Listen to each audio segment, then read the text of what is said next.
अस्सलाम वालेकुम नाज़रीन, मेरा टीवी न्यूज़ में आया सारा सुमरो हिन बुलेटिन में असां सां गॾु साथ ॾींदो मुबशर सोलंकी। सब खां पहिरीं हिकु नज़र हेडलाइन ते। वज़ीर आज़म शहबाज शरीफ़ चयो आहे त असांजे पाक फ़ौज मोदी खे सबक़ सेखारे छॾियो आहे। मोदी सरकार खे उहो सबक़ सेखारियो आहे जो हू सॼी ज़िंदगी न विसारे सघंदा। पाकिस्तान जी फतह ते दुश्मन हैरान ऐं दोस्त मुल्क ख़ुशि आहिनि। मारका हक़ में पाक फ़ौज क़ौम जे दुआनि सां फतह हासिल कई। हरीपुर यूनिवर्सिटी में शागिर्द खे लैपटॉप ॾियण वारी तकरीब दौरान वज़ीर आज़म तरफ़ां हरीपुर में दानिश स्कूल क़ाइमु करण जो ऐलान। वज़ीर आज़म शहबाज शरीफ़ तकरीब खे ख़िताब कंदे चयो आहे त पाकिस्तान जी तरक़ी जी कुंजी नौजवान नस्ल आहे। पाकिस्तान जी तरक़ी इतिहाद सां ई मुमकिन आहे। चारई सूबा तरक़ी कंदा त पाकिस्तान बि तरक़ी कंदो। मुल्की मईशियत मुंझारे मां निकिरी आई आहे। केपीके जे गवर्नर बानी पीटीआई खे पंजाब खां सवाइ कंहिं ॿिए सूबे मुंतक़िल करण जो मुतालबो करे छॾियो। गवर्नर फैसल करीम कुंडी चयो आहे त पीटीआई सूबाई हुकूमत जा फ़ैसिला अॾियल जेल मां थी रहिया आहिनि। बानी पीटीआई खे कंहिं ॿिए सूबे मुंतक़िल करणु घुर्जे।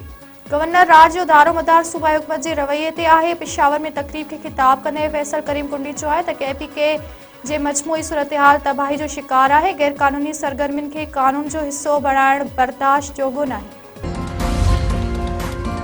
बानी पीटीआई जे पुटनि पारां जनवरी में पाकिस्तान अचण जो ऐलान। कासिम खान ऐं सुलेमान खान चयो आहे त असांजे वालिद खे जेल जी डेथ सेल में रखियो वियो आहे। वीज़ा लाइ दरख़्वास्त ॾेई छॾी आहे। जनवरी में पाकिस्तान वेंदासीं। वालिद मुल्क खे करप्शन खां पाक करणु चाहे थो। पाकिस्तान सिडनी वाक़े ते कूड़े प्रोपेगेंडा खे रद्द करे छॾियो। इतलात खाते जे वफ़ाक़ी वज़ीर अता तारड़ चयो आहे त सिडनी वाक़े ते पाकिस्तान खे बदनाम करण जी कोशिश कई वई। बग़ैर सबूतनि ऐं शाहिदनि जे पाकिस्तान ख़िलाफ़ ग़लति प्रोपेगेंडा कई वई। इस्लामाबाद में परॾेही मीडिया खे ब्रीफिंग ॾींदे वफ़ाक़ी वज़ीर अता तारड़ चयो आहे त सिडनी में थियल दहशतगर्दी ते अफ़सोस थियो आहे। भारती हुकूमत ऐं मीडिया पाकिस्तान ते बेबुनियाद इल्ज़ाम लॻाया। हाणे वाज़िह थी चुको आहे त हमले आवारनि जो ताल्लुक़ हिंदुस्तान सां आहे। सदर कानून शहादत तरमीमी बिल 2025 जी मंज़ूरी ॾेई छॾी। King Hamad university of nursing and associated medical science bill जी तौसीक़ सदर आसिफ ज़रदारी पारां national commission for minorities rights bill जी बि मंज़ूरी। दानिश स्कूल अथॉरिटी बिल नज़रसानी लाइ वज़ीर आज़म खे वापसि सुम्हारे छॾियो। सदर चयो आहे त दानिश स्कूलनि जी क़याम जी सूरत में सूबाई हुकूमतुनि सां मुशावरत ज़रूरी आहे।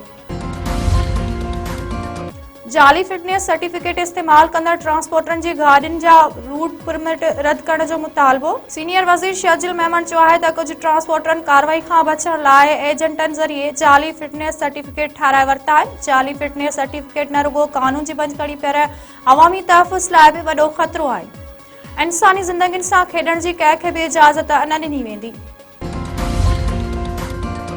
अमरीका वधीक 20 मुल्कनि जे शहरनि मथां सफ़री पाबंदी लॻायूं छॾियूं। नई पॉलिसी जनवरी 2026 खां लागू थींदी। शाम ॾखण सूडान माली नाइजर काउस ऐं ॿियनि मुल्कनि मथां पाबंदी जो फ़ैसिलो। फ़लस्तीनी अथॉरिटी जो पासपोर्ट रखंदड़ शहरनि मथां बि सफ़री पाबंदियूं लागू। अमरीका तरफ़ां सफ़री पाबंदियुनि जो शिकार मुल्कनि जो अंग 35 थी वियो। मेडिकल शोबे में दाख़िला लाइ एमडी कैट जा नतीजा हिकु भेरो ॿीहर तकरारी भरिजी विया। 25 वधीक शागिर्दनि एमडी कैट जे नतीजनि ऐं मेरिट लिस्ट खे सिंध हाई कोर्ट में चैलेंज करे छॾियो।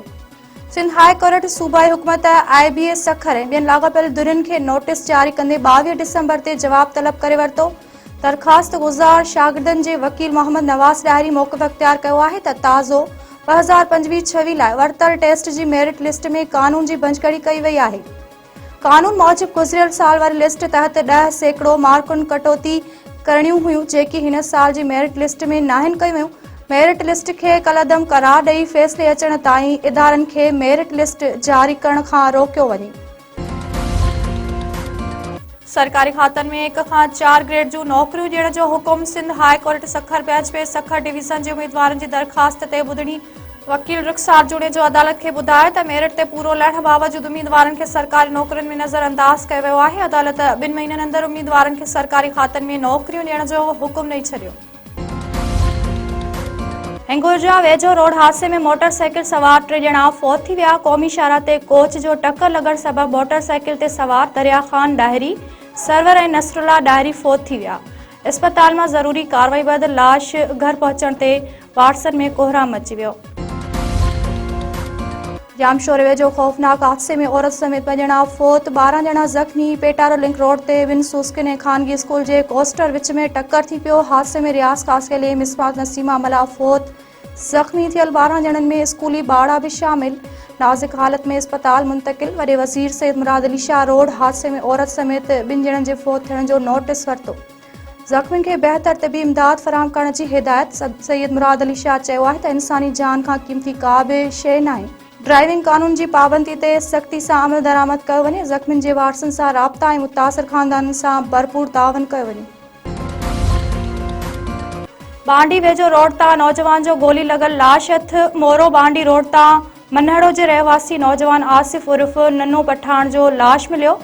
पुलिस जो चवणु आहे त लाश पोस्टमार्टम लाइ अस्पताल मुंतकिल करायो वियो आहे। पोस्टमार्टम रिपोर्ट अचण ऐं वारसनि पारां केस दाख़िल कराइण बाद वधीक कानूनी कार्रवाई अमल में आंदी वेंदी।